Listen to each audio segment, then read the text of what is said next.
This map illustrates the British dominions in North America in 1763. After defeating France, Britain suddenly held an enormous expanse of territory. But guarding this massive frontier required a permanent military presence, creating an immense ongoing expense. This diagram compares the standard annual revenue of the colonies against the crushing debt Britain had accrued. That £60 million figure represented a financial burden that threatened to bankrupt the entire British Empire. While Britain had been occupied with global warfare, the American colonies had spent decades effectively running their own affairs. They were accustomed to setting their own local policies and managing their own trade without significant outside interference. The conditions were set for a collision.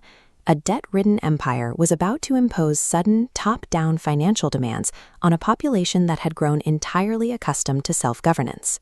Britain's first move to extract revenue is visible in this sheet of one-penny stamps.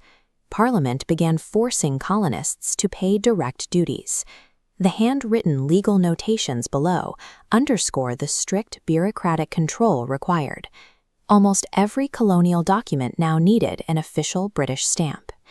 Colonial reaction was swift and defiant. Because they had no representatives in the parliament that passed these laws, they organized widespread boycotts of British goods and targeted local officials who attempted to enforce the new taxes. Parliament eventually repealed the Stamp Act under pressure from British merchants, but they immediately followed it with new import taxes on glass, lead, and tea.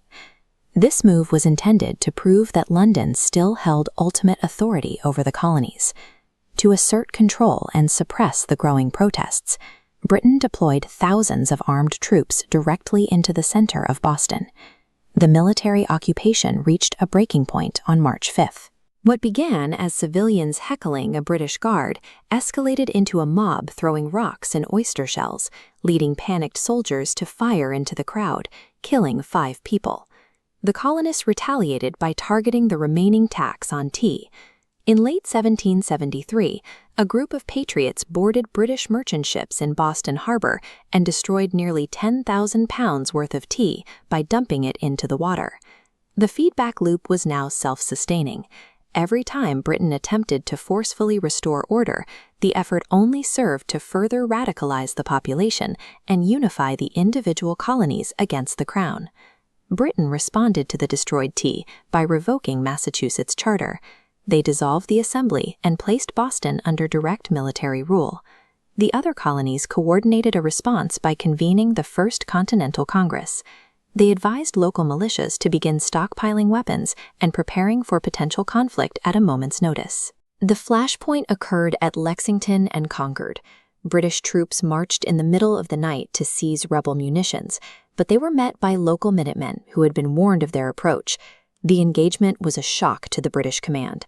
Local, poorly trained militias used the terrain to their advantage, forcing the professional British regulars into a disorganized and humiliating retreat back to Boston. This depicts the bloody siege at Bunker Hill.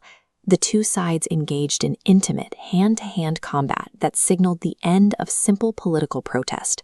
The threshold had been crossed. What began as a dispute over tax policy had evolved into an active armed insurgency. Even as the fighting intensified, Congress sent a final petition to the king seeking peace. King George refused to even read it, declaring the colonists traitors and ordering the rebellion to be put down by any means necessary. The mood shifted toward total separation, with Thomas Paine's Common Sense.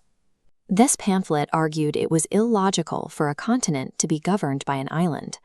By the summer of 1776, the date at the bottom, Congress had the support to sign the Declaration of Independence. This was the point of no return. The colonial objective was no longer to secure better treatment within the British Empire. It was now a fight to establish a new, separate nation. The act of declaring independence immediately invited the full military weight of the British Empire. The retaliation arrived in New York Harbor. Britain sent a massive armada of 130 warships and 25,000 professional soldiers, a force that completely overwhelmed George Washington's poorly equipped and fractured defenses. At Brooklyn Heights, the American army was nearly destroyed.